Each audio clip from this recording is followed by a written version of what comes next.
ఇల్లుకి వెళ్ళి వచ్చాక అప్పుడు కిందకు వద్దామండి. కిందకు వచ్చినాడు మరి ఇల్లు ఇదే. అదే ఇల్లు అదే. అదిగో అదే ఇల్లు. పైకి వెళ్తాం కదా, పైన వెళ్ళి చూస్తాం కదండి.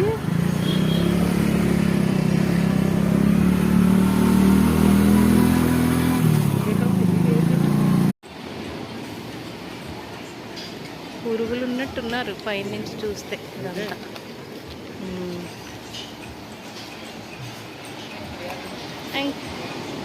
కొంచెం సమయం అయితే కానీ మీకు క్లియర్గా రాదు.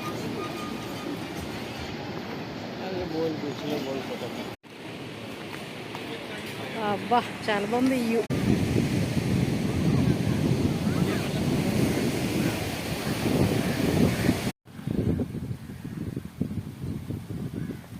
కాయలంతా